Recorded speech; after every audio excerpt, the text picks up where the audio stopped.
Welcome to CA-Guruji-Classes.com। आज इस video में डिस्कशन कर रहे हैं मोस्ट अवेटेड ITR 3 के बारे में। तो ITR 3 फॉर्म इनकम टैक्स के पोर्टल पे आ गया है फाइनेंशियल ईयर 23-24 के लिए, यानी जिसका असेसमेंट ईयर है 24-25। ये वीडियो बहुत लंबी रहेगी, पहले ही बता रही हूँ, आपने पेशेंस के साथ देखना है क्योंकि मैंने काफ़ी सारी चीज़ें यहाँ पे आपको समझाने की कोशिश करी। मैं पूरा ITR 3 फॉर्म, ऑलमोस्ट पूरा ITR 3 फॉर्म आपके साथ डिस्कस कर रही हूँ, इसीलिए ये वीडियो लंबी रहेगी। आप खुद तो देख ही रहे हैं और भी पर्सन्स के साथ इसे इजीली आप शेयर कर सकते हैं, नीचे शेयर का टैब है। अब ITR भरने के लिए आप आ गए हैं तो आपको बहुत सारी चीज़ें अपने पास अवेलेबल करानी है। ऐसे ही ITR भरने नहीं आना है।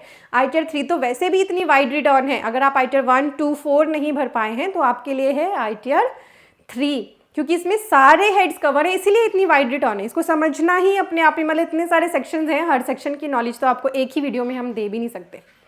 ठीक है, तो जैसे आप सैलरीड पर्सन हैं, साथ में FNO कर लिया, इंट्राडे कर लिया, ITR 3 भरनी पड़ेगी। बिजनेस एंड प्रोफेशन है आपका तो भी ITR 3 फाइल करनी पड़ेगी। यहाँ पे बुक्स ऑफ अकाउंट्स की मेंडेशन है, यहाँ पे ऑडिट की मेंडेशन है। तो ITR 3 फॉर्म बहुत वाइड है। मेक श्योर करें अपने पास अपनी बैंक स्टेटमेंट ज़रूर निकाल लें 1 अप्रैल 2023 से लेकर 31 मार्च 2024 की। उसमें देख लें कितनी रिपोर्टिंग हो रही है इनकम की, या फिर इंटरेस्ट भी उसमें आता है। ठीक है, अपना पैन, आधार ले लें, और 2 डॉक्यूमेंट्स में अभी आपको ITR के साथ ही बताऊंगी जो आपको ज़रूर चेक करने हैं। इसके अलावा जहाँ भी आपने इन्वेस्टमेंट्स करी हैं वो सारे प्रूफ अपने पास रख लें। जैसे सेक्शन 80G की डोनेशन के केस में अब आपको फॉर्म 10BE जिसको आपने डोनेशन दी है उनसे ज़रूर कलेक्ट करना है। आपके ये जो प्रूफ्स हैं, चाहे इनकम या इन्वेस्टमेंट के, वो आपसे ITR के साथ नहीं मांगे जाते, पर अगर कभी भी आपका असेसमेंट के लिए नोटिस आ गया तो फिर डिपार्टमेंट ऑफिसर आपसे सारे डॉक्यूमेंट्स मांगेगा। आपने कोई इस प्रॉपर्टी की सेल करी है, शेयर्स को सेल करा है, इस तरह के सारे डॉक्यूमेंट्स आपकी फाइलिंग में होने चाहिए। आप हर साल की अपनी ITR फाइलिंग ज़रूर मेंटेन करें। और ITR से रिलेटेड जितनी भी अब मैंने लेटेस्ट वीडियोस अपलोड करी हैं उनका लिंक मैं डिस्क्रिप्शन में और फर्स्ट कमेंट में डाल रही हूँ, ताकि आप उनका बेनिफिट ज़रूर लें। तो जैसे ही ITR की वीडियोस आती हैं सभी पर्सन एडवांस लर्निंग में इंटरेस्टेड हो जाते हैं। CA-Guruji-Classes.com पे हमारे कोर्सेज अवेलेबल हैं। ये है कोर्सेज सेक्शन, कॉम्बो कोर्सेज, और यहाँ पे आपको एक ऑप्शन मिलती है टैक्स अपडेट्स की। फ्री में हम आर्टिकल्स यहाँ पे पोस्ट करते हैं। ITR से रिलेटेड तो बहुत सारे फ्री आर्टिकल्स यहाँ पे डले हैं जिनसे आपकी नॉलेज बहुत ज़्यादा इंप्रूव हो सकती है। इसीलिए एक बार विजिट करें CA-Guruji क्लासेस। सभी इंपॉर्टेंट वीडियोस एंड लिंक्स मैंने इस वीडियो के डिस्क्रिप्शन और फर्स्ट कमेंट के अंदर दे दिए हैं, ज़रूर चेक कर लीजिएगा। ITR 3 फाइलिंग के लिए आपको आना है incometax.gov.in पर। यहाँ पे 2 ऑप्शंस मिलती हैं, लॉगिन या रजिस्टर करने की। तो जो पर्सन रजिस्टर नहीं है पहले रजिस्टर करेंगे, जो रजिस्टर है उनको लॉगिन पे क्लिक कर लेना है। लॉगिन करने के बाद आप अपने डैशबोर्ड पे आ जाइए। यहाँ ई फाइल में ऑप्शन मिलेगी इनकम टैक्स रिटर्न की। इसमें ऑप्शन मिल रही है फाइल इनकम टैक्स रिटर्न, पर ज़रा रुको, पहले क्लिक करो व्यू फॉर्म 26AS। पहले आपको अपना फॉर्म 26AS यहाँ से डाउनलोड करना है, कंफर्म करके ऑप्शन आ रही है आई अग्री, प्रोसीड कर देना है। क्लिक करना है view form tax credit statement. यहाँ से असेसमेंट ईयर, जिस भी असेसमेंट ईयर के लिए आप रिटर्न भर रहे हैं, हम 24-25 की बात कर रहे हैं, ये डालना है। HTML सेलेक्ट करना है, व्यू एंड डाउनलोड पे क्लिक कर लेना है। क्लिक करेंगे नीचे आपका 26AS आ जाएगा। आप इसे एक्सपोर्ट भी कर सकते हैं एज PDF। तो इसमें सबसे पहले तो ये चेक करना है जितना TDS या TCS आपका डिडक्ट या कलेक्ट करा गया है और आपकी जो भी इनकम्स हैं वो करेक्टली यहाँ पे रिपोर्ट हो रही हैं। देन आपको क्लिक करना है AIS पे। तो दूसरा आपको डाउनलोड करना है अपने लिए, प्रोसीड करके AIS। यहाँ पे आके AIS में आपको आपका टैक्स पेयर इन्फॉर्मेशन समरी और AIS दोनों को डाउनलोड करने की यहाँ पे ऑप्शन दिखती है।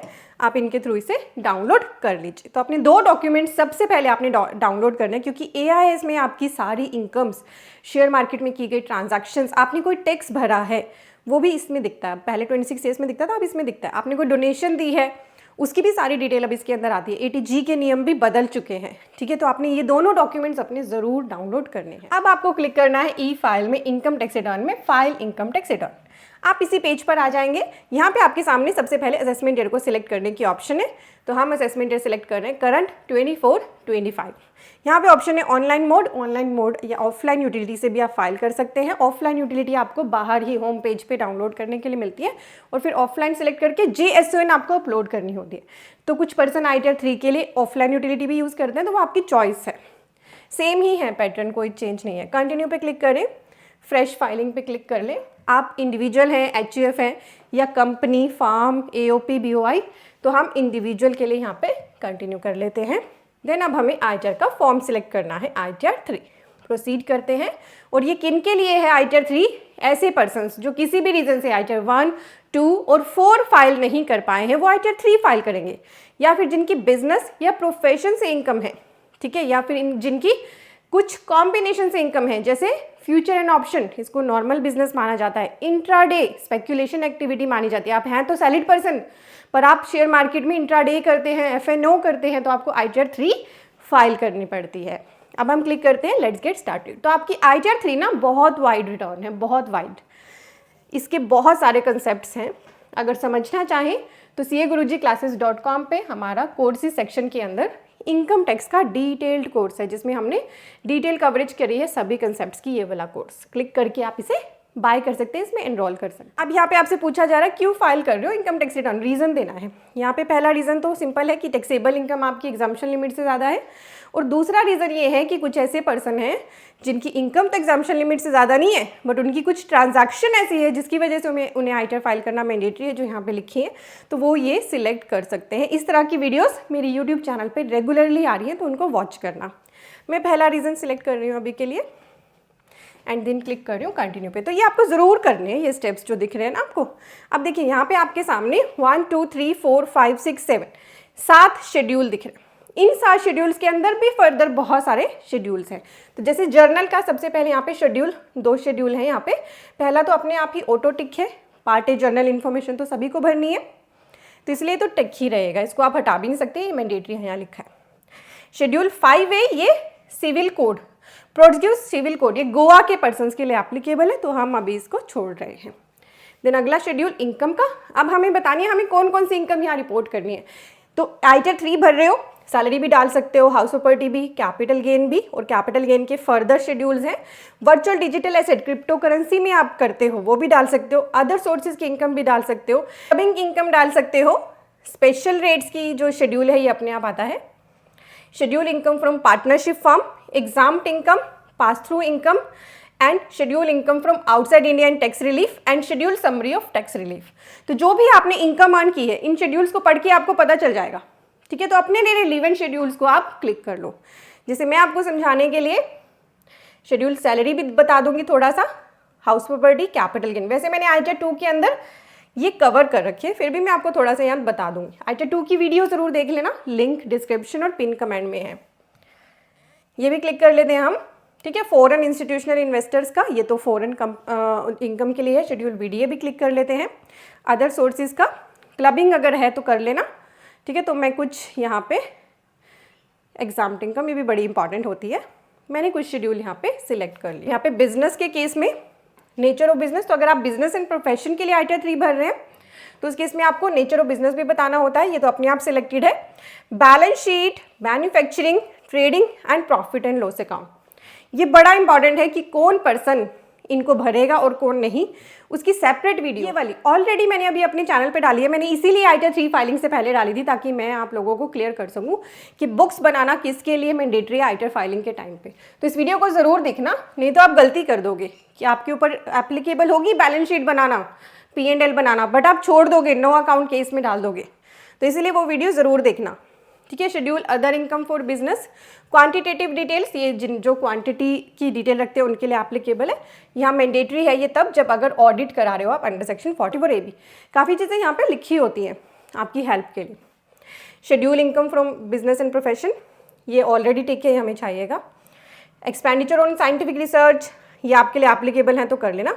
शेड्यूल GST, तो अगर आपकी GST आपके पास नंबर है और GST टर्नओवर है आपकी, तो वो भी आप यहाँ पे ज़रूर ऐड करना, ठीक है। ये भी हो गया, हमने शेड्यूल ये वाला भी कर लिया डिस्कस। डेप्रिसिएशन अगर आपको डालनी है तो आप डाल लेना, यहाँ पे शेड्यूल्स कुछ तो ऑलरेडी सारे के सारे टिक हैं। डिडक्शंस, अगर आप ओल्ड रिजीम सिलेक्ट करोगे ना, आगे ऑप्शन आएंगी, तो फिर ये जो डिडक्शन अभी आपको दिख नहीं रही है ना, ये अपने आप एक्टिव हो जाएंगी, ठीक है। यहाँ से हमें सिलेक्ट नहीं करना इसे। देन टैक्स पे, तो ये तो कुछ पार्ट तो अपने आप बनेंगे, ठीक है। ये सारे पार्ट्स हमने सिलेक्ट कर रखे हैं। ESOP जिसके लिए एप्लीकेबल है वो सिलेक्ट कर ले।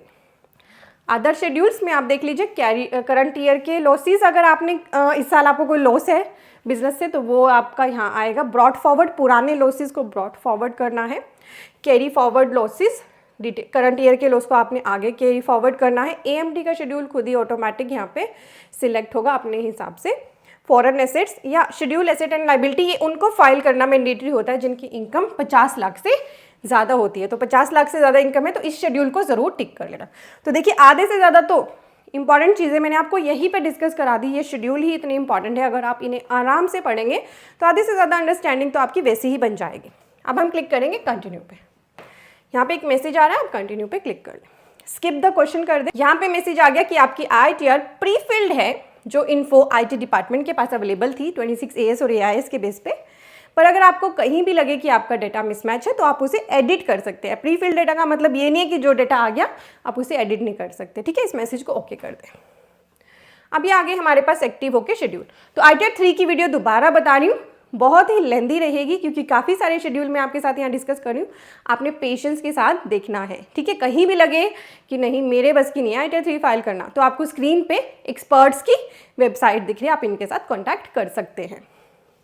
तो पार्ट है जनरल इन्फॉर्मेशन, एक एक करके आपको क्लिक करते चलना है। इस पर क्लिक कर लें। तो सबसे पहले आपको फाइलिंग सेक्शन पे क्लिक करना है। ऊपर आपकी जो डिटेल्स आ रही हैं, अगर एडिट करना चाहें आप, कोई भी चेंज है एड्रेस में, मोबाइल, ईमेल आईडी, तो आप कर सकते हैं, जो भी फील्ड्स एडिटेबल हैं। फाइलिंग अंडर सेक्शन 139(1), अभी अगर आप 31 जुलाई तक भरोगे IITR को तो यही सेक्शन एक्टिव दिखेगा। 31 जुलाई के बाद भरोगे तो इस सेक्शन में भरनी पड़ेगी belated return under section 139(4). But इस बात का ध्यान रखना, इस बार अगर आप 31 जुलाई के बाद IITR भरोगे 139(4) सेक्शन में, तो आपको सिर्फ और सिर्फ न्यू रिजीम ही ऑप्ट करना पड़ेगा। ओल्ड रिजीम के लिए आप इस सेक्शन को चूज़ नहीं कर सकते हैं। अगर आप IITR को रिवाइज करना चाहें तो ये सेक्शन है आपके पास, और फिर ये बाद में आपके लिए अवेलेबल होते हैं।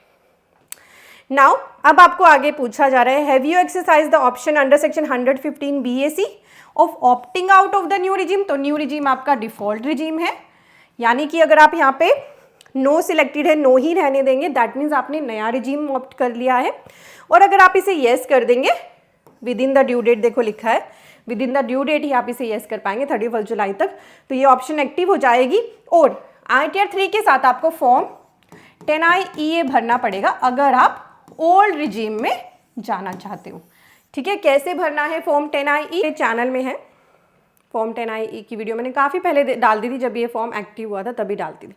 उसका लिंक आपको डिस्क्रिप्शन में मिल जाएगा। ये रहा 10I EA। यहाँ मैंने IITR 1 भरना सिखाया है, देन मैंने IITR 4 फाइल करना सिखाया है, देन IITR 2 फाइल करना सिखाया। तो बहुत इंपॉर्टेंट वीडियोस ऑलरेडी चैनल पे आ चुकी हैं, आप उन्हें ज़रूर देखें। Within the due date किया है yes, but beyond the due date तो फिर आपको नया रिजीम ही लेना पड़ेगा।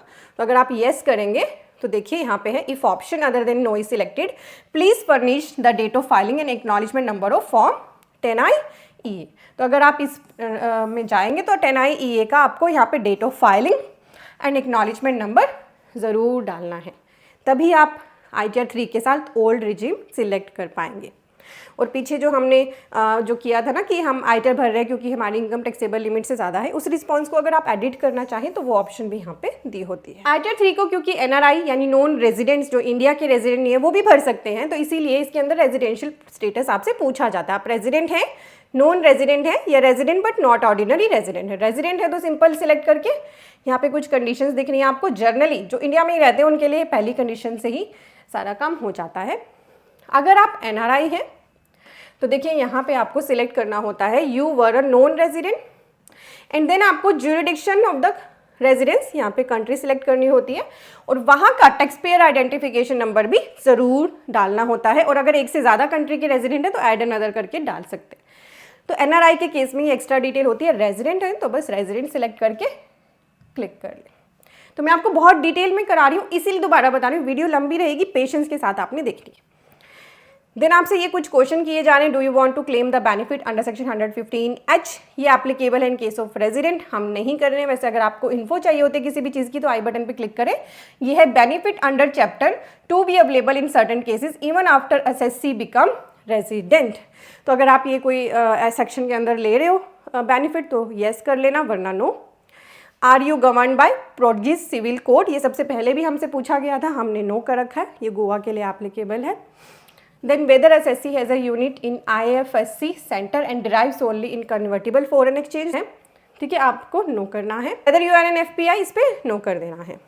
LEI डिटेल्स, ये तभी मैंडेटरी अगर रिफंड आपका 50 करोड़ या उससे ज़्यादा है, ठीक है, तो कोई बड़े ही केस में है, आप इसको छोड़ देना। Detail of representative assessee, whether this return is being filled by representative assessee, तो अगर रिप्रेजेंटेटिव असेसी की तरह आप फाइल कर रहे हो जैसे किसी की डेथ के केस में, तो येस करोगे, अदरवाइज नो करोगे। अगर आप किसी कंपनी में डायरेक्टर हो तो येस करोगे, तो फिर आपको name of company, type of company, whether in shares are listed और अनलिस्टेड, अपना डायरेक्टर आइडेंटिफिकेशन नंबर और पैन ऑफ द कंपनी, ये सभी चीज़ें ऐड करनी है। अगर नहीं है तो नो कर दें। डिटेल ऑफ द फर्म, अगर किसी कंपनी में आप पार्टनर हैं तो येस करेंगे और फिर उस कंपनी की डिटेल देंगे, नहीं तो नो कर देंगे। कहीं से अनलिस्टेड इक्विटी शेयर ले रखी है तो येस करेंगे और ऐड डिटेल करके उन अनलिस्टेड इक्विटी शेयर्स की डिटेल यहाँ ऐड करेंगे, अदरवाइज नो कर देंगे, ठीक है, और इसे सेव कर देंगे। मुझे एक एरर आई, अभी मैं सेव कर रही थी, तो उसने बताया कि आपने ये तो भरा ही नहीं। Due date of filing of return of income यहाँ 31 जुलाई, 31 अक्टूबर या 30 नवंबर, 3 डेट्स आ रही है। 31 जुलाई उनके लिए है जिन पर टैक्स ऑडिट एप्लीकेबल नहीं है, 31 अक्टूबर उनके लिए जिन पर ऑडिट एप्लीकेबल है, और 30 नवंबर ट्रांसफर प्राइसिंग के केस में। तो हम 31 जुलाई सिलेक्ट करेंगे, ठीक है, ये भी आप सिलेक्ट कर लेना। तो जब मैं सेव कर रही थी तो ये मुझे एरर आई थी। अब मैं इसको सेव कर देती हूँ। सभी चीज़ें हमने फाइलिंग सेक्शन की ऐड कर दी। अब आते हैं ऑडिट इन्फॉर्मेशन पे। अब पूछा जा रहा है क्या आपको मेंटेन करने हैं books of accounts, section 44AA। तो यहीं पे सबसे ज़्यादा पर्सन गलती करते हैं कि बुक्स ऑफ अकाउंट्स उन पर एप्लीकेबल हैं, फिर भी इसको नो कर देते हैं। Books of accounts, balance sheet, trading, profit and loss account etcetera, ठीक है। तो नो अकाउंट केस करने से पहले 10 बार सोच लेना, ठीक है। पहले ये वीडियो देख लेना जो अभी लेटेस्ट ही मैंने सेक्शन 44AA की अपलोड करी है, क्या लिमिट्स है इसके अंदर बताई गई हैं। तो इसीलिए यहाँ पे मैं दोबारा नहीं बता रहा हूँ, अदरवाइज वीडियो फिर लंबी हो जाती है। आप सभी भी बोलते हैं कि बहुत लंबी वीडियो है, नॉट। देन अब आपको बताना है, तो हम इसको एक बार येस कर देते हैं। Whether SSC is declaring income only under section 44, मतलब प्रिजम्पटिव टैक्सेशन ऑप्ट कर रहे हैं आप तो येस कर देना, नहीं कर रहे हैं तो नो कर देना। येस करोगे आप तो नीचे are you liable to audit, yes या नो है, ठीक है। नो करोगे तो फिर आपसे पूछा जा रहा है कि क्या आपकी टर्नओवर 1 से 10 करोड़ के बीच में है। वेदर ड्यूरिंग द ईयर आपकी जो टर्नओवर है वो 1 से 10 करोड़ में है, अगर है तो येस करें। ऐसा क्यों पूछा जा रहा है, क्योंकि ऑडिट की ना 2 लिमिट्स हैं, 1 करोड़ और 10 करोड़। 10 करोड़ तब है जब आपके बिजनेस की ज़्यादातर ट्रांजैक्शंस अदर देन कैश है, बस 5% ही लेन देन आपका कैश में है, तो 10 करोड़ की लिमिट हो जाती है आपकी ऑडिट कराने की। तो फिर आपसे यही क्वेश्चन किए जा रहे हैं उसके लिए, तो आप उनके आंसर देना है। No, turnover does not exceed 1 crore, तो फिर तो आप पर ऑडिट एप्लीकेबल नहीं होता। आप पर फिर भी आप बता सकते हैं कि क्या आप ऑडिट करा रहे हैं 44AB में, येस या नो करेंगे। अगर टर्नओवर एक्सीड कर रही है 10 करोड़ से, फिर आपको ऑडिट कराना है, येस कर देना। चीज़ें हैं अकॉर्डिंग टू टर्नओवर, वो आप फिल कर लेना। Whether the accounts have been audited by the accountant, अगर आप ऑडिट सिलेक्ट करेंगे तो आप फिर उनकी डिटेल भी दोगे जिन्होंने ऑडिट करना है। Are you liable for audit under section 92E, transfer pricing yes करना है अगर आप पर एप्लीकेबल, अदरवाइज नो कर देना है, ठीक है, और इसको सेव कर देना है। तो जहाँ भी नो मांगा है वो आपको एरर दिखाएगा जब तक आप नहीं करेंगे। मैंने यहाँ पर नहीं डाला तो मैं इसको अब सेव कर देती हूँ। ये सेव हो गया। नाउ बैंक डिटेल्स, तो अगर आपके पास 1 से ज़्यादा बैंक अकाउंट हैं तो आपने उन्हें यहाँ पे ऐड ज़रूर करना है, और एक अकाउंट कम से कम आपका वैलिडेट ज़रूर होना चाहिए ताकि आप उसमें रिफंड ले सके। क्लियर है, आपका वैलिडेटेड बैंक अकाउंट भी यहाँ पे होना चाहिए। बस आपकी पर्सनल डिटेल्स हो गई। अब करिए कन्फर्म पे क्लिक। तो देखिए आइटियर 3 ना थोड़ी हैवी रिटर्न होती है, यहाँ पे बहुत सारी चीज़ें आपको भरनी होती हैं, और पर्सन टू पर्सन ये वेरी करती हैं चीज़ें, हर पर्सन के लिए हर चीज़ सेम नहीं होती ना आइटियर 3 में। तो अगला है हमारे पास nature of business and profession. तो आप क्या बिजनेस एंड प्रोफेशन कर रहे हो उसकी डिटेल आपको ऐड डिटेल करके दिखानी। कोड दिए हैं, कोड में से सिलेक्ट करने, बहुत सारे कोड हैं अकॉर्डिंग टू बिजनेस प्रोफेशन, बहुत सारे कोड हैं। आपको आराम से अपने बिजनेस के लिए कोड सिलेक्ट कर लेना है। जैसे FNO के लिए आप other financial intermediary service select कर सकते हैं, एंड देन इसी के नीचे प्रोफेशन के लिए भी कोड है, तो आप आराम से, और ऊपर बिजनेस के लिए कोड्स हैं तो आप सिलेक्ट कर सकते हैं। ट्रेड नेम आपको देना है, ऐड पे क्लिक कर देती हूँ। ओके, डिस्क्रिप्शन भी कंपलसरी है तो अब आप डिस्क्रिप्शन भी ज़रूर डालें। तो जो भी क्वेरी होगी यहाँ पर साथ साथ आती रहेगी। मैं एक रैंडम कुछ भी डाल रही हूँ, आप एग्जैक्ट डाल देना और ऐड पे क्लिक करते ही यहाँ पे आपका बिजनेस ऐड हो गया। अगर 1 से ज़्यादा बिजनेस है तो ऐड अनदर करके आप यहाँ पे ऐड कर सकते हो, और बस क्लिक कर दे कन्फर्म पे। तो बहुत ही आराम से आपको भरनी है आइटियर, हरी नहीं करनी है, अगर आपके पास सफिशिएंट टाइम है तो। अब आ गया हमारे पास balance sheet, manufacturing, trading, profit and loss account भरने के ऑप्शन। मैन्युफैक्चरिंग अकाउंट तो सिर्फ वहीं पे जो है भरना है आपको, in case where regular books of accounts are maintain. Otherwise fill कर दें आइटम 61 to 65 में, अदरवाइज यहीं पे आपकी आ जाएंगी P&L के अंदर ही, ठीक है।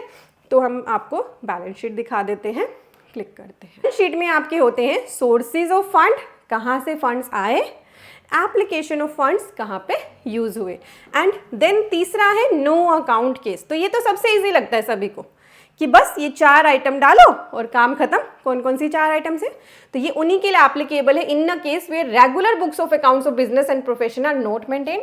आई बटन पे क्लिक करेंगे तो furnish the following information as on 31 March 24 in respect of business and profession. 31 March तक की आपको यहाँ डिटेल डालनी है। अगर आप पर बुक्स ऑफ अकाउंट्स मेंटेन करना मैंडेटरी नहीं है तभी इस केस को यूज करना, बहुत ही ध्यान से। अगर आप पर रिक्वायरमेंट है बुक्स ऑफ अकाउंट्स बनाने की, ऊपर के 2 सेक्शंस में ही डिटेल भरनी है। इसके अंदर क्या क्या डालना है, डेटर, क्रेडिटर, स्टॉक और कैश बैलेंस। और ये भी मैंडेटरी नहीं है, अगर सभी हैं आपके पास सभी डालने, अदरवाइज जो अवेलेबल हैं वो डालें, वरना 0000 कर सकते हैं। तो ये है नो अकाउंट केस। मैं इसको कैंसिल कर रही हूँ। अब मैं आपको दिखा देती हूँ sources of funds. Add detail पे क्लिक करना है, तो यहाँ पे आपको ऐड करना है सबसे पहले बैलेंस शीट में सबसे पहले प्रोप्राइटर का फंड, ठीक है। देन रिजर्व, सरप्लस, जो भी रिजर्व एंड सरप्लस की कैटेगरी है, नहीं तो अदर रिजर्व में डाल सकते हैं। Loan fund, secured and unsecured अलग अलग कैटेगराइज करना है। डेफर्ड टैक्स लाइबिलिटी है अगर आपकी, एडवांसेस हैं अगर person specified in section 40A(2)(b of the income tax act, या अदर हैं तो अदर में डाल दें। तो फिर ये डिटेल डाल के आपको ऐड कर लेनी है और यहाँ पे मेक श्योर करना है आपके बैलेंस शीट का टोटल भी मैच हो। जैसे मान लीजिए यहाँ पे मेरी प्रोप्राइटर कैपिटल के अंदर मैं डाल रही हूँ 2 लाख, ठीक है, एंड मैं एडवांसेस के अंदर डाल देती हूँ 1 लाख और मैं इसको ऐड कर देती हूँ। तो यहाँ पे डिटेल आ गई, मैं इनको एडिट भी कर सकती हूँ अगर मुझे लगे ठीक नहीं है। अब एप्लीकेशन ऑफ फंड के अंदर डेटा डालते हैं, ऐड डिटेल पे क्लिक कर लेते हैं। पहले फिक्स एसेट्स अगर आपकी हैं तो आपको यहाँ पे एंटर करनी है। ग्रोस ब्लॉक वाला कंसेप्ट चलता है यहाँ पे, gross block, depreciation, net block, capital, work in progress and total. और फिर अगर आप फिक्स एसेट में डेटा डालेंगे तो जो डेप्रिसिएशन आप यहाँ डालेंगे वो आपकी आगे प्रॉफिट एंड लॉस अकाउंट में तभी कंसीडर होगी जब आप डेप्रिसिएशन का शेड्यूल भी फिल कर देंगे, इस बात का ध्यान रखना। देन आपकी इन्वेस्टमेंट्स, आपने इन्वेस्टमेंट्स डालनी है इसमें। लॉन्ग टर्म इन्वेस्टमेंट्स के लिए अलग है कैटेगरी, शॉर्ट टर्म इन्वेस्टमेंट के लिए अलग है, तो वो डाल देना। Current asset, loans and advances की अब ये कैटेगरी आ गई, तो आपकी करंट एसेट्स जैसे इन्वेंट्री उसके भी पार्ट है। Sundry debtors, cash in bank, cash in hand, bank balance categorise है। Other current asset, loans and advances, total of current asset. Then आपकी करंट लाइबिलिटी नीचे आगे, क्रेडिटर, लाइबिलिटी, इंटरेस्ट अक्रूड, तो जो भी हैं आप इसको ज़रूर एंटर कर लें। आपने बुक्स ऑफ अकाउंट्स बनाई हैं तो आप यहाँ पे आराम से डेटा डाल देंगे। प्रॉफिट एंड लॉस अकाउंट या accumulated balance, deferred tax asset and miscellaneous expenditure return of या एडजस्टेड। तो ये डिटेल बहुत ही केयरफुली एंटर करें।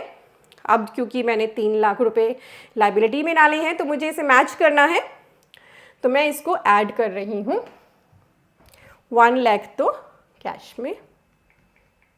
तो आपका cash in hand, balance with bank बहुत केयरफुली मैच करके, बहुत केयरफुली आपको एंटर करना है।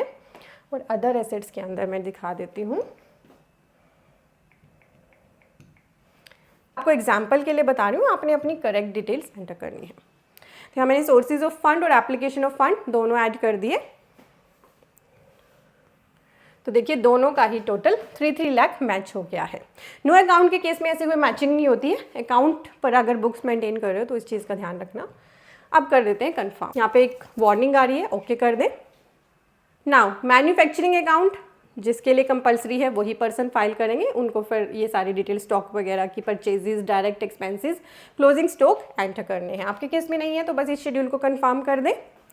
अब तो आपको अगर बुक्स ऑफ अकाउंट से बना रहे हो तो फिर आपको पता ही है कि क्या डिटेल्स आपके लिए रिलेवेंट है। ट्रेडिंग अकाउंट पे क्लिक करें, रेवेन्यू फ्रॉम ऑपरेशंस की ऑप्शन आ रही है, ऐड डिटेल पे क्लिक करें। क्या रेवेन्यू फ्रॉम ऑपरेशन डाल सकते हो, सेल या gross receipts of business, net of return and refund and duty of tax if any.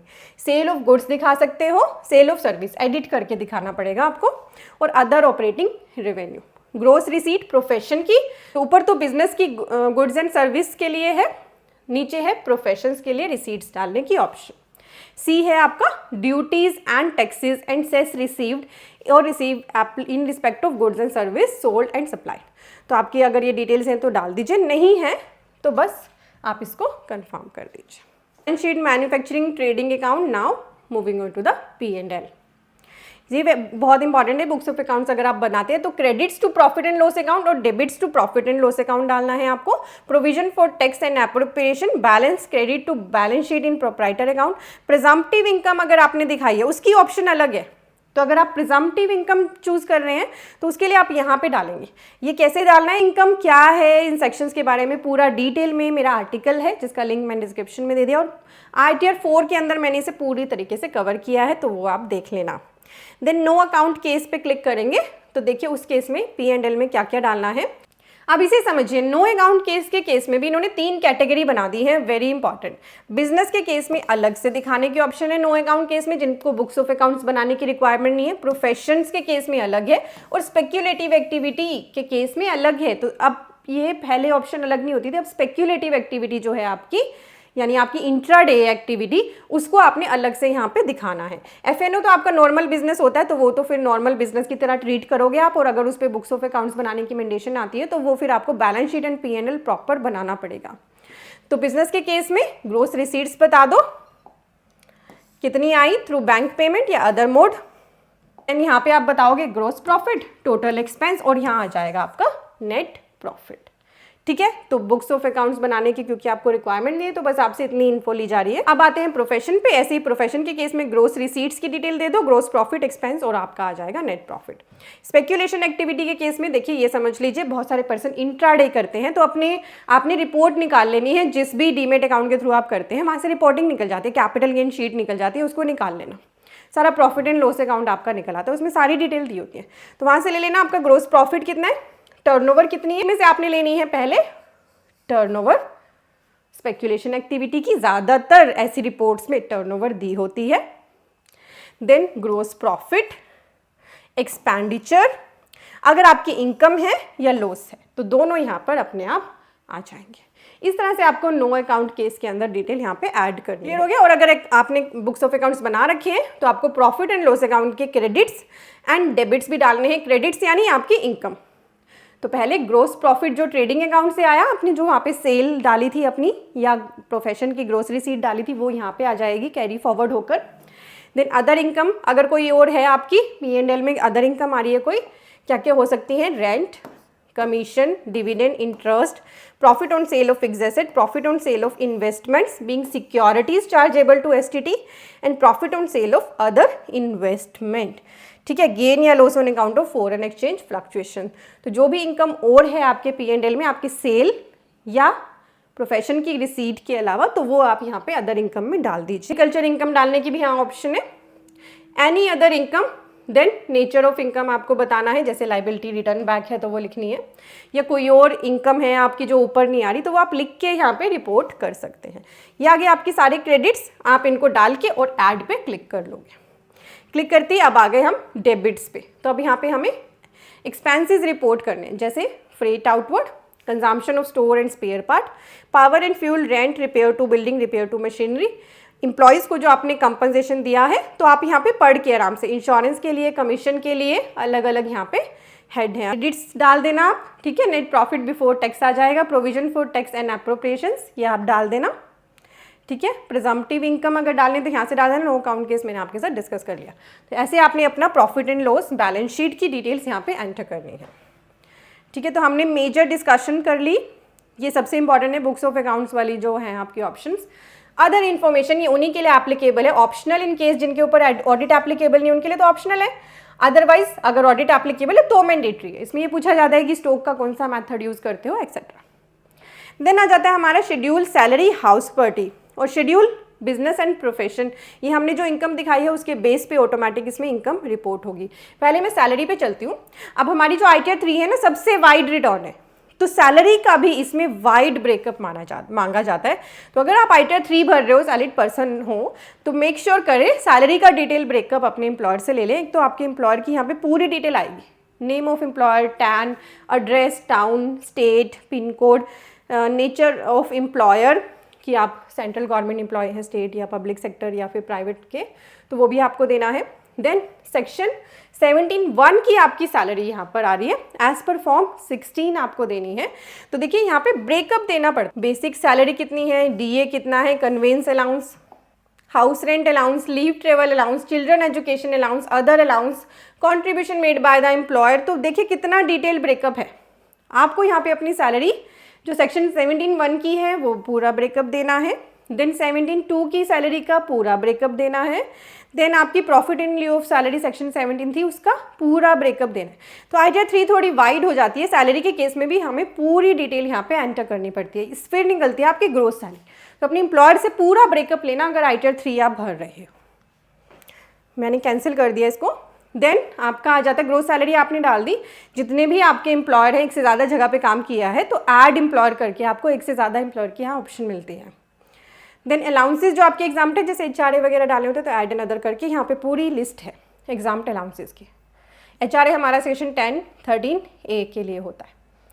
तो बहुत सारे आर्टिकल इन चीज़ों से रिलेटेड मैंने सारे अपने पेज पर डाले हुए हैं, आर्टिकल पेज पर काफ़ी सारे आर्टिकल्स के लिंक मैं नीचे दे दूँगी। जैसे सेक्शन 10(14)(1) के अलाउंस, 10(14)(2) के अलाउंस, कुछ अलाउंस ऐसे होते हैं जो हमें यहाँ लिस्ट में मिलते ही नहीं है, वो इन कैटेगरीज के ही होते हैं। तो सिलेक्ट करके आपको डाल लेने अपने अलाउंसेस, ऐड करके आप कितने भी अलाउंस यहाँ पे डाल सकते हैं। देन सैलरी की 3 डिडक्शन अलाउड होते हैं। स्टैंडर्ड डिडक्शन तो अपने आप आ जाती है, जैसे आप सैलरी डालते हो या पेंशन डालते हो। एंटरटेनमेंट अलाउंस गवर्नमेंट एम्प्लॉयज़ के लिए होता है या एक्टिव, अगर आप गवर्नमेंट एम्प्लॉय होंगे तो एक्टिव हो जाएगा और आपके फॉर्म 16 में होगा तो डाल देना। प्रोफेशनल टैक्स आपका डिडक्ट हुआ है और ये नए रिजीम के केस में नहीं मिलता आपको प्रोफेशनल टैक्स, ओल्ड रिजीम आपने सेलेक्ट किया है तो ही आपके लिए एक्टिव होगा। बस सैलरी डाल के और कन्फर्म पे क्लिक कर लें, हो गया सैलरी। देन आते हैं हमारा इनकम फ्रॉम हाउस होल्ड। तो मैं आपको सारी शेड्यूल बता रही हूँ ताकि किसी की कोई भी कॉम्बिनेशन से इनकम है तो उसको दिक्कत ना आए। तो अगर आपको ऐड करनी है डिटेल, इस पर क्लिक करें, जितनी मर्जी हाउस प्रॉपर्टी आप यहाँ पे ऐड कर सकते हैं। तो यहाँ भी डिटेल जाती है।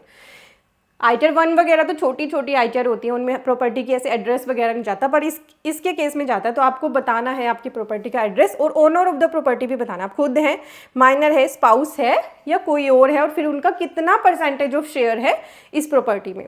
टाइप ऑफ हाउस प्रॉपर्टी भी बताना है, सेल्फ ऑक्यूपाइड है तो आपको सिर्फ इंटरेस्ट ऑन बोरोड कैपिटल डालने की ऑप्शन आएगी और इसकी लिमिट 2 लाख रहेगी।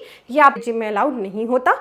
अगर आपकी प्रॉपर्टी लेट आउट है, किराए पे दे रखी है, तो उस केस में आपको name of tenant, PAN mandatory नहीं है, आधार भी मैंडेटरी नहीं है, नेम ऑफ टेनेंट ज़रूर देना है और सेव करना है। तब आगे फिर आप कितना आपको इनकम रिसीव हुई, रेंट इनकम, वो डालनी है, ठीक है। उसकी 30% अबेटमेंट जो है वो खुद निकल जाते हैं। कोई म्यूनसिपल टैक्सीज आपने पे करे हैं वो आप रेंटर कर सकते हैं। और इंटरेस्ट ऑन बोरोड कैपिटल, तो लेट आउट प्रॉपर्टी के केस में तो इंटरेस्ट ऑन बोरोड कैपिटल की डिडक्शन आपको न्यू रिजिम और ओल्ड रिजिम दोनों में मिलती है।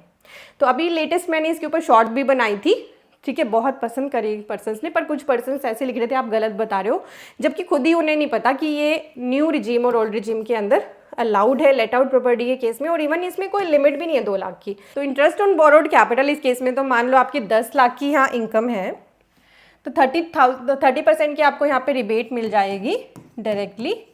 आपकी इनकम रह जाएगी हाउस प्रॉपर्टी की 7 लाख, और इसमें से इंटरेस्ट ऑन बोरोड कैपिटल मान लो आपने 2,80,000 का इंटरेस्ट भर रखा है तो वो सारा माइनस हो जाएगा। आपकी जो नेट इनकम यहाँ पर बनेगी वो बनेगी 3,20,000।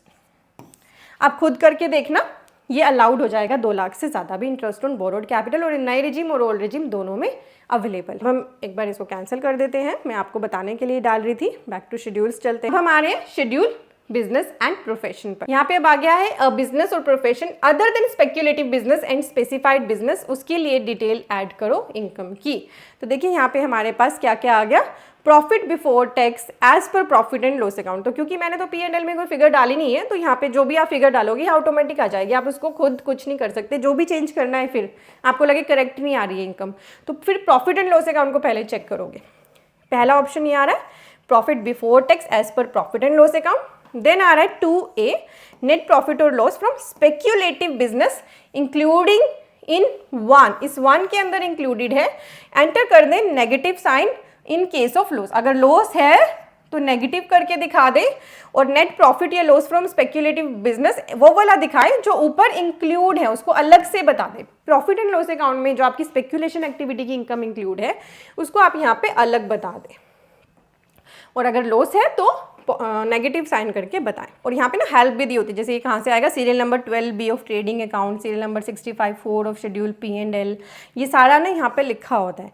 देन नेट प्रॉफिट और loss from speculative business under section 35AD, उसके केस में भी नेगेटिव है तो आप यहाँ पे अलग से बता दें। ये पहली दो तो अपने आप फिल आएंगी, ऑटो फिल, क्योंकि हमने ये सारी इन्फो पीछे डाल ही दी थी, नीचे वाली आपको खुद डालनी है। देन नीचे आपको ये कुछ डिटेल्स दिख रहे हैं, ये ऑडिटर्स के लिए आप छोड़ दें, आपको ज़्यादा समझने की जरूरत नहीं है। Profit and loss account included in one which is referred in, तो प्रेजम्पटिव जो इनकम है वो आपको यहाँ दिखेगी, आप चेक कर सकते हैं, इसे क्लिक करके ऐसे आपको अलग अलग ब्रेकअप दिख जाएगा।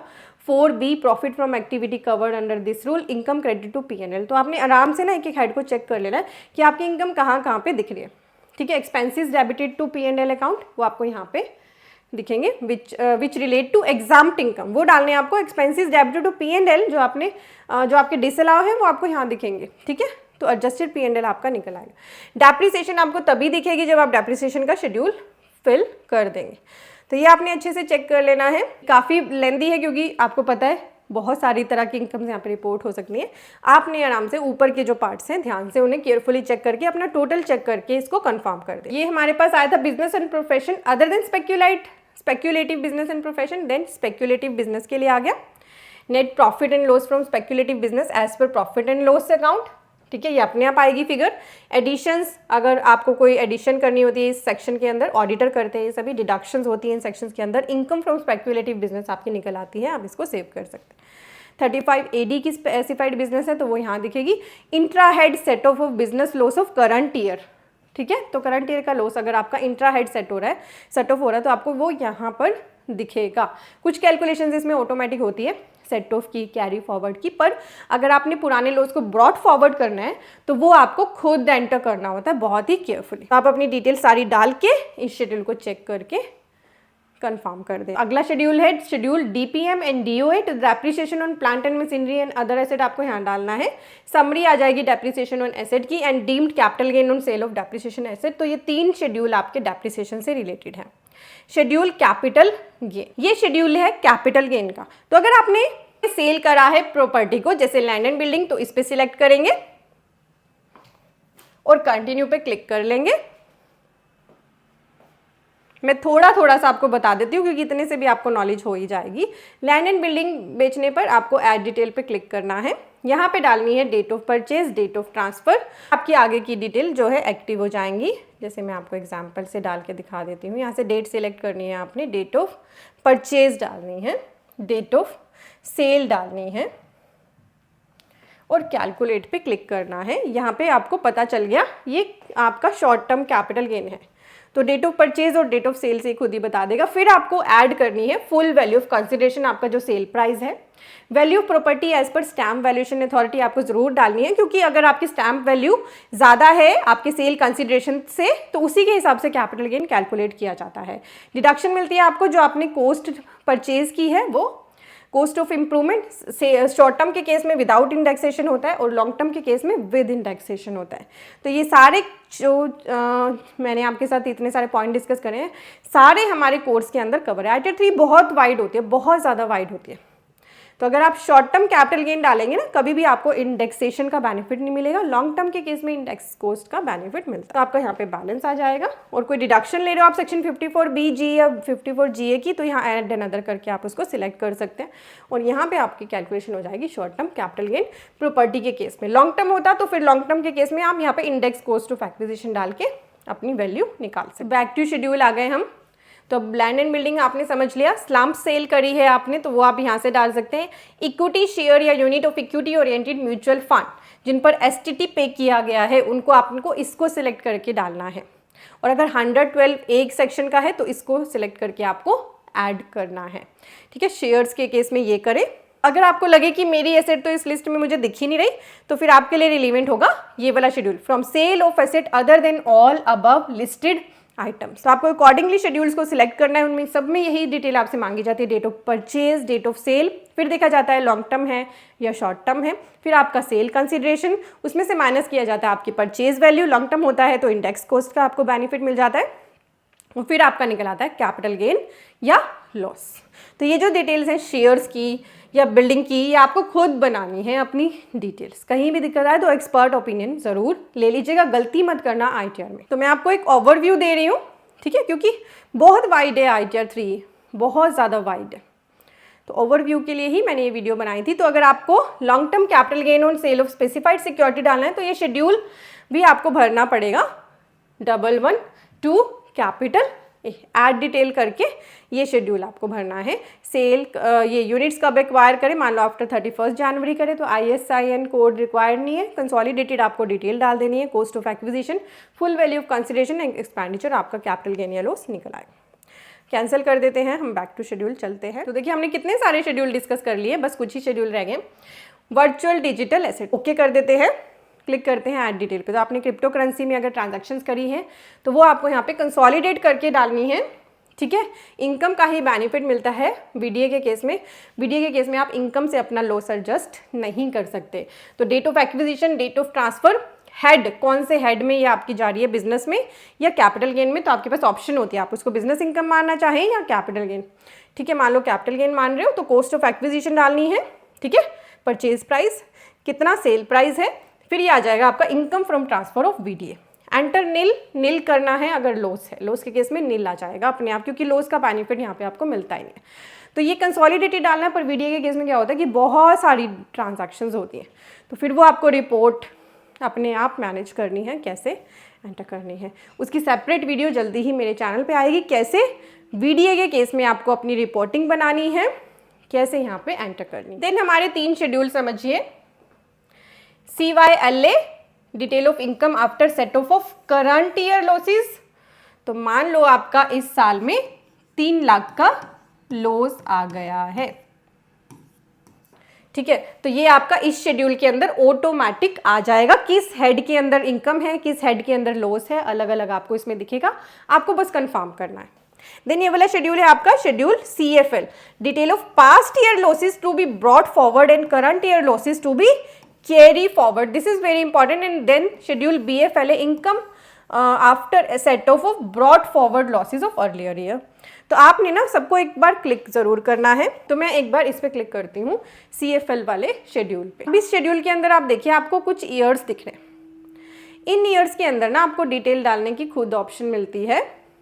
जो लॉस आप ब्रॉट फॉरवर्ड कर रहे हो, पुराना लॉस अब लेके आ रहे हो, तो उसको आप अपने आप ज़रूर डालना। यहाँ पे एडिट का टैब है, उस पर क्लिक करके आप यहाँ पे डालेंगे असेसमेंट ईयर, जैसे मैंने पीछे सिलेक्ट कर लिया था 16-17। डेट ऑफ फाइलिंग ज़रूर डालनी है, तो किस हेड का लॉस, हाउस प्रॉपर्टी का है, loss from business other than speculation activity है, brought forward loss available and set off during the year, loss from speculative business या loss from specified business, short term capital gain, loss from owing and maintaining horse race और long term capital loss, ठीक है। तो जो भी loss है आपका उस ईयर का, आपको ये खुद डालने हैं। तो ये एक्सरसाइज आपको खुद करनी पड़ेगी, बहुत सारे पर्सन इसको मिस कर देते हैं। पुराने सालों के लॉस आपको ब्रॉट फॉरवर्ड करके आगे ले जाने हैं, ताकि आपकी जब भी इनकम हो उस हेड में तो आप उसको एडजस्ट कर सको। किसी में लिमिट होती है 4 साल की, किसी में लिमिट होती है 8 साल की, पर आप सभी ITR में डालना भूल जाते हैं। आपको लगता है कि ये सारी डिटेल ना ऑटोमेटिक आते हैं, नहीं, ये यूटिलिटी आपके ब्रॉट फॉरवर्ड लॉस को अपने आप नहीं लेकर आती है, वो आपको खुद डालने होते हैं। तो मैं हमेशा सभी पर्सन को गाइड करती हूँ इसके लिए कि ये ज़रूर शेड्यूल चेक करें, अगर आपका पुराना लॉस है और आप उसे आगे लेकर आना चाहते हैं तो उस शेड्यूल पे आपको ज़रूर वर्किंग करनी है। क्लियर हो गया आपको। देन आपका अदर सोर्सेज का शेड्यूल, तो अगर आपकी इनकम इंटरेस्ट की है या कोई और अदर इनकम है तो इस शेड्यूल के अंदर आप डाल सकते हैं। Interest, short detail, saving bank का, डिपॉजिट का, इनकम टैक्स रिफंड का, या और भी हैं प्रोविडेंट फंड वगैरह के, या कोई अदर है। और इसके अलावा अदर इनकम है इंटरेस्ट के अलावा, तो ऐड एन अदर करके आप डाल सकते हैं। Then income chargeable at the special rate, वो भी डालने की यहाँ पे ऑप्शन होती है, डिटेल करके आप डाल सकते हैं। सेक्शन 57 की डिडक्शन फैमिली पेंशन के लिए यहाँ पे अपने आप आ जाती है। Income from activity of maintaining an horse race and information about accrual and receipt of income from other source, ये भी आपको एंटर करनी होती है। ये आपने बहुत ही केयरफुली चीज़ें एंटर करनी है। अक्रूड इनकम यानी कि 15 जून तक कितनी थी जो आप इनकम डाल रहे हो, उसमें से 16 जून से 15 सितंबर, 16 सितंबर से 15 दिसंबर और 16 दिसंबर से 15 मार्च तक की। ये आपको यहाँ एडिट करके एंटर करनी होती है अक्रूड इनकम, ठीक है। डिविडेंड के केस में हो गया जैसे कि वो डालनी होती है आपको ये ना, ये वाला ब्रेकअप या income by way of winning from lottery, तो उस केस में आपको ये भी डिटेल एंटर करनी पड़ती है। देन आपकी डिडक्शंस, तो डिडक्शंस पे मैं बहुत ज़्यादा टाइम कंज्यूम नहीं करूँगी क्योंकि डिडक्शंस के लिए ना आप मेरा ये लाइव सेशन में चले जाएं। यहाँ पे डिडक्शन की मैंने अलग से वीडियो बनाने की, कौन कौन से डिडक्शन ATC से ATU जो भी आपके लिए रिलेवेंट है आप इसको ITR फॉर्म के अंदर इस शेड्यूल को सिलेक्ट करके डाल दीजिएगा। सारी डिडक्शंस डालने की ऑप्शन है। आपको यहाँ पे जो शेड्यूल्स फिल करने हैं मैं वो बता देती हूँ। सेक्शन 80D मेडिक्लेम का शेड्यूल फिल करना पड़ेगा। सेक्शन 80G का जो मेजर है शेड्यूल वो मैं आपको बता रही हूँ, तो मेडिक्लेम के केस में भर देना शेड्यूल। 80G में आजकल आपको फॉर्म 10BE भी कलेक्ट करना होता है जहाँ पे डोनेशन दी होती है उनसे, तो वो भी ज़रूर अपने पास लेके फाइलिंग कर लेना। तो आपकी 80C, 80D, 80CCD, 1B ये सारी डिडक्शन डालने की ऑप्शन है। 80E, 80U, तो जो भी आप पर एप्लीकेबल है आप उसको एंटर कर लेना। 80TT अगर बैंक इंटरेस्ट आया है तो उसकी भी डिडक्शन ले लेना 10,000 तक की। तो senior other than senior citizen के लिए, सीनियर सिटीजन के लिए ये वाला सेक्शन है, 50,000 तक की डिडक्शन फिर उसमें अलाउड है। तो ये आप ले लेना, वो वीडियो ज़रूर देख लेना, ठीक है। वैसे भी वीडियो बहुत लंबी हो गई है तो मैं अब आपको फटाफट बता देती हूँ। ये खुद कैलकुलेट होते हैं AMT वगैरह। शेड्यूल एग्जाम इनकम, तो अगर आपने कोई एग्जाम इनकम अर्न करी है, जैसे आपका LIC में चोर हुआ है जो एग्जाम था, तो उसको आपने ज़रूर यहाँ पे रिपोर्ट करना है। रिटायरमेंट के टाइम पे बहुत सारे एग्जाम इनकम मिलती हैं, वो आपने यहाँ पे ज़रूर रिपोर्ट करनी है। ये रिपोर्टिंग पर्पज़ के लिए आपका शेड्यूल है। शेड्यूल GST, तो अगर आपने GST नंबर ले रखा है तो उसकी टर्नओवर और ग्रोस रिसीट आपको यहाँ पे ज़रूर एंटर करनी है, ठीक है। और बस ये बन गई आपकी कंप्यूटेशन, ठीक है। अब आपको यहाँ पे टैक्सेस पेड डालने, इस पर क्लिक करना है टैक्स पेड की शीट पर। यहाँ पे क्लिक करते ही देखिए अब आपके पास TDS जो आपकी सैलरी का है उसकी डिटेल आ गई। ऐड डिटेल करने की, वैसे ज़्यादातर चीज़ें ऑटो फिल होती है, इस केस में है नहीं तो दिख नहीं रहा। और TDS 2 आपको दिख रहा है। Then TDS 3 tax deducted at source on income. तो यहाँ पे बड़ी ध्यान देने के लिए बात ये है ज़रूरी, आप ये इस पर क्लिक कर लेना। TDS डिडक्टेड पे सेल्फ है, ठीक है। यहाँ पे आपको कुछ डिटेल्स ऑटो फिल दिखेंगी, कुछ नहीं दिखेंगी। तो आपने यहाँ पे ना बताना है कि जो ये आपका TDS क्रेडिट है ये कौन से हेड में आपने उसकी इनकम रिपोर्ट करी। ये एक्शन आपको ज़रूर लेना पड़ेगा TDS वाले पार्ट पे, अदर देन सैलरी वाले पार्ट पे, ठीक है। कोरस्पॉन्डिंग रिसीट कितनी थी और हेड ऑफ इनकम कितनी थी वो ज़रूर कर लेना। और अगर आपने खुद से टैक्स भरा है तो यहाँ पे ऑप्शन है हमारे पास सेल्फ असेसमेंट टैक्स या एडवांस टैक्स को दिखाने की। इसमें अपना चालान नंबर, BSR कोड, अमाउंट और डेट ऑफ डिपॉजिट ज़रूर एंटर करना अगर आपने खुद टैक्स पे करा है। देखिए मैंने आपके साथ मोस्टली शेड्यूल डिस्कस कर लिए हैं। ये नीचे के जो शेड्यूल्स हैं ये अपने आप फिल होते हैं, तो आपने ये 2 शेड्यूल्स ज़रूर चेक करने हैं, ठीक है, क्योंकि इनके लिए आपको अच्छे से थॉरली इनको चेक कर लेना है। कितनी इनकम आ रही है, कितनी टैक्स लाइबिलिटी आ रही है, कितने टैक्स पे कर रखे हैं आपने, कितना टैक्स पेएबल है, कोई रिफंड है, जैसे इस केस में रिफंड आ रहा है तो आपने चेक करना है 3-4 बार। ये जो 3-4 कॉलम है इनको 3-4 बार चेक करना है कि आपके हिसाब से जो रिफंड बनता है वो आ रहा है। कोई टैक्स लाइबिलिटी यहाँ पे ना हो, यहाँ पे टैक्स लाइबिलिटी 0 होनी चाहिए, तभी आगे आपने ITR को अपनी सबमिट करना है, ठीक है। बस प्रीव्यू रिटर्न कर देना है। कोई भी गलती होगी, कोई रिटर्न में आपने कुछ छोड़ दिया होगा फाइल करने के लिए तो आपको ये बता देगा, वो फिल करके आगे आप प्रोसीड करोगे तो आपको एक्सेल में आपका सारा डेटा दिखेगा। फिर से आप अपना रिफंड वगैरह वहाँ पे चेक कर लेना और उसके बाद आप अपनी रिटर्न को फाइल कर देना, ईजिली हो जाएगी। और उसे E-वेरीफाई भी फिर ज़रूर कर लीजिएगा। कोई भी प्रॉब्लम आए, खुद नहीं भर पा रहे हो, ITR 3 बहुत वाइड है तो आप एक्सपर्ट ओपिनियन ले सकते हैं। डिटेल आपको स्क्रीन पे और डिस्क्रिप्शन में दी गई है। इसी तरह की इंपॉर्टेंट वीडियोस हम अपने चैनल पे शेयर करते रहते हैं। इस वीडियो के नीचे भी सब्सक्राइब का बटन है, सीए गुरुजी चैनल पर आए, यहाँ सब्सक्राइब का बटन है, इस पर क्लिक कर ले, आपके लिए ये बिल्कुल फ्री है। अब आ जाइए CAGuruji-classes.com पे। यहाँ हमारे कोर्सेज और कॉम्बो कोर्सेज एक्टिव है और फ्री में आर्टिकल पढ़ने की ऑप्शन आपको यहाँ टेक्स्ट अपडेट से मिलती है। यहाँ पे हम डेली बहुत इंपॉर्टेंट आर्टिकल्स डालते हैं। तो कोर्सेज पे क्लिक करें, यहाँ पे आपको कोर्सेज मिल रहे हैं trademark, income tax ITR TDS, GST, automation of balance sheet, TDS and TCS का कोर्स अलग भी है, accounting with Tally Prime, company registration, then ये जो कुछ कोर्स रिपीट हो रहे हैं इसका रीज़न मैं आपको बता देती हूँ, और कुछ रिकन्सिलेशन के भी हमारे कोर्स हैं। तो आप जिस भी कोर्स में इंटरेस्टेड है आपको उस पर क्लिक करना है। और जो ये ब्लैक कलर के थंबनेल वाले कोर्स हैं ये लाइफ टाइम वैलिडिटी कोर्सेज है, और जो येलो कलर के थंबनेल वाले कोर्सेज हैं ये लिमिटेड वैलिडिटी के साथ है, सिर्फ यही डिफरेंस है। तो जैसे मान लीजिए आप इसमें इंटरेस्टेड हैं, इस पर क्लिक करेंगे, पहले आप इसका करिकुलम पढ़ें, शो मोर करके सारा पढ़ें कोर्स के अंदर क्या क्या कवरेज करी गई है। अगर आपको लगे कि येस ये कोर्स आपकी नीड को सेटिस्फाई कर रहा है तो ऐड टू कार्ट करके इसे बाय कर लें, और फिर यहीं पे आपका लॉगिन क्रिएट हो जाएगा। इसी वेबसाइट पे आपको कोर्स देखने की ऑप्शन आ जाएगी। हमारे कोर्सेज का बेनिफिट लेके ऑलरेडी बहुत सारे पर्सन्स अच्छा खासा अर्न कर रहे हैं, तो आप खुद भी इन कोर्सेज का बेनिफिट लें और भी पर्सन्स को अवेयर करें। Thank you so much.